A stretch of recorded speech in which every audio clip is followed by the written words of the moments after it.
Sorry, this is kasi yung bahay. So, syempre, meron tayong mga nanay na minana natin yung bahay. So, nakatayo na siya talaga.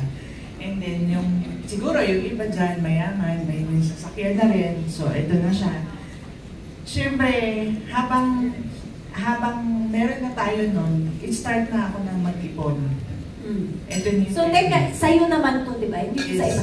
Okay, so may bahay ka na, tapos may kotse na, gusto mo ng mas maraming pera. Yes, okay. Apo. So, pinagyayabong ko yung, bukod dun sa mana ng aking mga nanay, pinagyayabong ko yung pera. So, papasok dun syempre, kailangan, meron ako, in case of emergency, dapat lagi tayo may nakatabing cash. Kasi, lalo na hindi natin masabi sa health natin, hindi natin alam kung ano mangyayari sa atin bukas or sa mga susunod pa. So, next ko is, syempre, nag-asawa na ako. Andito na yung nag-aaral na sila. Hindi ko po alam kung ito po ay school, pero mukhang school naman siya. Pwede na, sa'yo na yan. So, ang gusto ko ng aking mga anak ay doktor at mga inhinyero.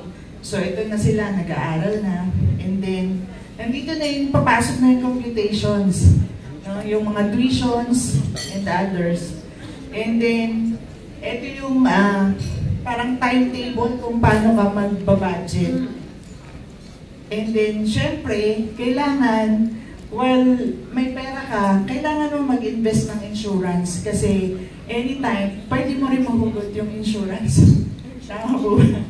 And then yun, start pa rin, syempre, nandun pa rin tayo sa pag-iipon. Kaya meron tayong piggy bank. So, continuous yung pag-iipon. Yes. Kasi nga, may nagtituition at the same time, nandun pa rin yung gagastos tayo sa araw-araw. Next is, eto na siya, manifesting. Kasi, bakit? Nag-start na ako na, habang nag-iipon ako, nag-iisip na rin ako kung magbi-business ako.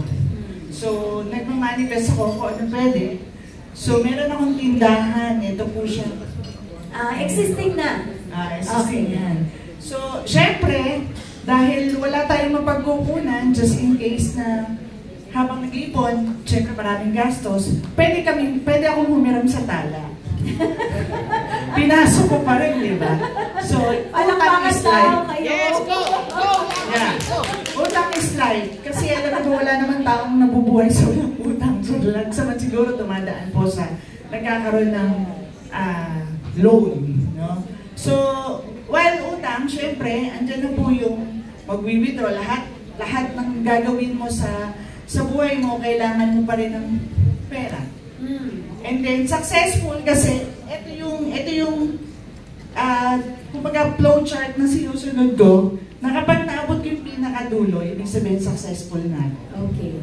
And then, pagdating mo sa pang-apat, utang no more na. Kasi nakabayad na tayo sa tala. And then, meron na tayong sariling lupa. Ang ganda ng mess niya, utang pero magbabayad. Okay. So, utang no more kasi nakabili na rin tayo ng lupa. Ito na nga siya. And then, meron na rin akong retirement fund kasi nakapag-ipon na rin. Yun na. Siguro travel na dito ka na magta-travel. Sak-bagsak? Thank you very much. Okay. If I am your financial advisor, pwede ninyong lagyan ng delineation yung general na ipon sa emergency funds. No? Ang excited ako na magkaroon lahat ng Pilipino ay may emergency funds. Hindi pwedeng credit card ang emergency fund natin. Kasi pag hindi natin nabayaran, hindi ko nababayaran agad, pero kaya ka nag-emergency fund sa credit card kasi wala kang cash. So much better if you have it in cash and you put it in the bank para anywhere you go, you have access 24/7, even if there's an emergency. Later, we're going to talk about that and more. But also, I suggest for all of those who are still doing their vision board, you put a particular amount so that you have a target. It can't be a non-specific target. There has to be a specific amount that you are looking for. So, kunwari, first month, kahit na 5,000 lang, at least meron kang pang-emergency na 5,000. Lagyan mo. Pero for one whole year, we suggest because of COVID, we're hoping people will have money good for 1 year's worth of expenses, just in case you can't work. We don't want you to be buried in unsustainable debt. You will see later, Tala will teach you how to use them wisely. Okay, so if you're going to dream to put a house and a car in your dream board, lagyan nyo na ng brand. Tesla ba yan? Ano ba gusto nyo? Put the brand on it, put the number on it so that you're excited to work. You go out every single day, you do back-breaking work, at least may katapat na big, beautiful dream, diba? So now, when you go to your other goals, if it's a retirement fund, put an amount. How big do you want your retirement fund to be? How big do you want your stock portfolio to be? What kinds of travel do you want to do? You want to go to Europe, to the United States? Make your vision board as fun and inspiring as possible. Because Abby, I want to ask each one of you after this event to put your vision board in a place in your house that you will always see. Why? We're hacking your brain. If you hide this under your table, sayang our 3 hours together. But we're gonna hack your brain so that every single time you pass by, even if you don't think about it actively, it will enter your head and your actions will be influenced by all of these goals that you are doing, that you are writing down. And it's great if it's a family working together. So your vision boards later, you can talk about your individual vision board and create one big vision board for the whole family so that the whole family is moving towards one direction. How does that feel? Yes? Yes. Oh, so Gen Z, how do you feel? Yes. Oh, diba? Okay, palakpakan natin si Abby. Thank you very much. Next is Larissa. Oh, ikaw na, Larissa. Bilis. Ikaw na. This is the consequence of being a late comer. Okay, I really don't understand what I've done. Teka lang, walang pangalan. Lagyan nyo na ng pangalan yung vision boards nyo right now. In 1 second. Put your names and the date today. So that you know, goals should have a starting point and an end. Okay, Larissa. Yes, ma'am. Paki-explain. Ano po ba dapat yung Makukurot kita eh. Okay, bahala na po. Okay lang. So ito po kasi yung point of view ko lang. Okay. Ako na hahawak para sa'yo I naman. divided my life into 4. Okay. Most of this, medyo nagawa ko na. But still, I have more goals to go. I-check na natin yung Yes, magawa mo na. Alin? Okay, so far, my target is always passive income. So, right now, I have a few unit condo. Ooh, Okay. palakpakan! So, ito yung condo mo. Bragging ang labanan yata. Anong condo mo? Kaya, Ilan? 3 units, passive income. Although it's still difficult to maintain, Yes. there's still some active work being done, right? But still, you're getting rent. Okay. For rent. Check na, lalagyan ko na ng Yes. check. Okay. I have my apartment for rent. Wow! I'm so proud. Okay, apartment. Sorry, sinulatan ko na ha. For rent. Check. Okay. So, we have our own home. Mhm. The family home. Check na. Okay, this is the next target. Bibili ka ng bundok. Farmland. Kasi meron ako mga friends dito, may farmland na sila. Wow. And sabi nga aking get, dapat ginagamit in a positive way. Teka lang muna, batang 80s ka, no? Kasi lahat tayo yes, nagsulat ng dalawang correct. bundok tsaka isang son. Okay. So, gusto kong gayahin yung mga nakikita kong magaganda. Aha. So, I have friends na, dito ba? Na Friends? Larissa's ko friends, na raise your mayroong hands. mga farm lot na. Nakakaingit May sila. mga And farm lot. Dapat ginagamit ang ingit in a positive Magkano way. budget nito?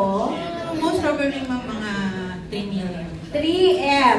Sa bundok-bundok para mas mura. Okay, what I'm doing here, you can do on your own vision board, please. So I'm showing you how you can do it. Okay, so farm lot, 3 million. And then, Okay, next one for the business. So So most of this medyo, I have my MP2 right now. MP2, okay, check na. Okay, so what I'm targeting right now are logistics, like Grab, and so I'm trying to get more. Negosyante ang peg ni Mami. Okay, so that's why I'm still thinking Business. more. So Okay. cafe right now ongoing. So we do like expos, like in UP. Okay. For personal, so, syempre, wag daw Travel? naman- yes. Okay. Dapat daw po alagaan ang sarili. Yes, Hindi po for yun- self-care. Gusto nating magkapera because we want to take May care of ka-holding hands ourselves. ka naman habang Lima nagtatravel. po sila. 5 yung ka-holding hands. Okay, Limang very anak. good. Walang asawa. Wala. Okay. Okay lang din yun, di ba? Okay lang Tinago din. na po natin. Pag masakit po sa ulo at red flag, huwag niyo pong kulungin ang sarili niyo. Pag nakakita na po kayo ng red flag, bato niyo na. Kasi we should love ourselves. Pero proud din tayo sa mga merong asawa. Yes, ma'am, pag may Diba? forever, nakakaingit. Oh, yes. Ma'am, nakakaingit talaga. Nakakaingit. Talaga, ma'am. Wow. Salud. Okay, saludo. Marunong daw mag-alaga po ang mga lalaki pag masaya. Yan. Oh, wait, ulitin natin yun, mga lalaki. Dapat nasa vision board nyo yan. Pasayahin ang mga asawa. Masaya daw ang asawa maganda. Yan. Okay, and next? Freedom lifestyle. So, I'm targeting, I have na my hospital insurance para Okay. hindi magalaw yung mga savings. So, and I'm targeting for 5 million at least para sa mga bata. For lifestyle. Okay, palakpakan. Done very well. Thank you so much. And our last one is Gerard. Yes, you're the last. I can hold Hi, good it. morning. Good morning. Ako na lang. Okay. Kasi pinofocus eh. Ay, maganda yung drawing ko eh. Pagpasensyahan nyo na. So, electrical. So, Hindi pa nakasama sa electrical engineering na hindi po. drawing. Hindi. Okay. Ang tinuro lang sa akin doon is engineering lettering. Okay, okay. Letters ko is engineering style yan. Slant. So, yan. I would like to start my dream board sa future. So, on this quadrant, I put up the age to 70 years old. Passionate kasi ako sa pag-workout. Passionate ako sa health, organic living. So, para sa akin, useless of everything that I will draw here kung at age 70, I will not be able to enjoy kung ano man yung makukuha ko. If I'm saving up for my health or for the material things na iiwan ko lang rin. So, I'd like to start with a good body. Very healthy. Age 70. Still doing marathon. Yun yung nakikita Teka ko. lang muna, kinikilig si Jan. Si Jan nga pa rin natin, leading lady. Ikaw yung sumakses. Okay, very good. Bringing with me is my 3 kids with that kind of lifestyle. 3. Kasi, sorry po, dalawa lang po anak ko. Hindi po ako nagkakamali. Kasi dalang po anak ko, wala akong anak sa labas. Ay, sorry. kayo mamaya, ha? So yun po, gusto ko rin po mabuhay sila ng long and healthy life. Going to, pabalik to present tayo. Ang gusto ko po is magkaroon ng production, film production, podcast studio, yung studio na maganda. Tapos endorsement, probably. Kapag mag-50 na po ako. Yung for my personal brand, I did some of directing already. Now, this year probably I would be able to direct po a full-length movie. So, abang po ninyo yun. Tapos, punta po tayo sa aking simple tao lang po ko. Ever since nung bata ko, ang gusto kong buhay ay simple lang. Nagkataon na bless tayo ng Panginoon Diyos na nasa pag-aartista po tayo. So, for almost 30 years, I'm in the showbiz industry. At yan po ang aking pinabubuhay na pag-aartista. Kaya lang po, meron po akong mga prinsipyo sa buhay at may mga values po ako na ayaw kong sirain yung image ko at ano sa ibang tao, kaya gusto ko nasa sideline lang po tayo. Bahay po, ang akin pong dream is hindi po makabili ng bahay. Katulad nun, simple lang po ako. Basta makarent po ako ng worth 70,000 a month na bahay. So, kung sa iba, it's a passive income na po nagbabayad. Sa akin naman po yung aking craft. Yun naman po magpo-provide ng bahay ko. Tesla nga po pala yung sasakyan ko.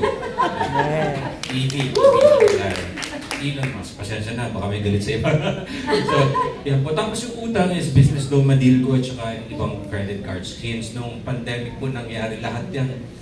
We've decided not to work for 2 years because of the fear na baka yung buhay naman namin yung mawala. So, nakuha ko pa yung mga loans na yan that I want to settle. Ayun na. Ang bahay ay solar-powered at may sariling vegetable garden. Organic garden. Yun po ang akin. Woo! Beautiful! Thank you so much. much. Okay, so same as the others, Gerard and John, can you both stand? Ay, makasi. Yeah. At nakikinig yung mga bata, kaya very nice. Oh, halos pareho pa. May similarities, no? So later, I like doing this for couples who are about to get married, or couples who have gotten married like Missy and her husband. We did this for them because it allows you to be on the same page on things that can actually cause conflict. So it's nice that the kids are also here. O, diba? Ang sweet naman. Kanina, pero reflex ko lang po, do you notice, yung mga 50 years old ngayon, mukha lang silang 30. Diba? That generation. Oh, that generation. 46 na po pala. Okay, nandun ka na sa zone. Okay, so like what I did with the others, I suggest that you put, lalo na for you because I think you're the breadwinner, no? So insurance is very important. It's, in case something happens to you, we don't want them to lose the freedom to choose their lifestyle. But choose the right insurance because some insurance products can be very expensive. Choose the right one that fits your budget. So that's one for protection. And then just add the amounts that we set. So if it's this, how much will it take? Para you have a target in terms of amount. This one is already here ba? Or not yet? 70K rent. So you want to finance that with what you're earning from your business. Okay. That's also a good strategy. Some people really don't want home ownership and that's totally fine. Some people want to own their own homes. That's also okay depending on your strategies. We actually invested in homes, but it's with my parents. Ah, okay. We don't want to maintain. Ano kasi kami talaga, we're minimalist living. Yeah. Kahit So, saan. yeah, kaya even before the pandemic, we decided to keep just one car to help the environment. Tapos we don't want to invest in big house. But now I want to buy my neighbor. Kaya nalagay ko dito. Okay. Pasensya na Grabe sa naman si neighbor. Gerard. Ako nagsasalita si John, yung tingin niya, oh, grabe, ang sweat. Okay, Yeah, thank you, and I'm very happy that this relationship pala, let me just say, this relationship is even more important in terms of money than this. In terms of amount. This one, you cannot quantify that. Right? So, stay together. Okay. Alright, thank you so much. Palakpakan natin sila. Naging couples counseling na po itong ating event today. I'm very proud of all of you. Now we're going to move on. Tapos na tayo sa pitching your dream. Explain why each goal matters to you personally. In one word. Okay. Now here's what I want you to do pala before I move on to the next slide. Do you feel overwhelmed as you look at your vision board? Yes. I don't want you to feel that way when you leave this room. Have the trust that things will happen according to the right timing. Now that you've found you've expressed the things that are in your head in terms of what you want to happen in your life. But if you look at your vision boards, think about one word Just one word that puts everything together and will inspire you to work towards the things that you place in your vision board. For example, purposeful. So, pwedeng isulat nyo yun sa gitna para yun ang magtatay ng lahat ng bagay together. And if you get lost along the way, you just think of that one word. Pag nadadaanan nyo sa bahay nyo, it will help you get that clarity of purpose. Okay? So, right? It doesn't have to be purposeful. Depende na sa inyo. Meaning, family, whatever. Just put that one word, and then we're going to have a 5-minute break. When we come back, we will teach you the tips and tricks that you can have so that you can reach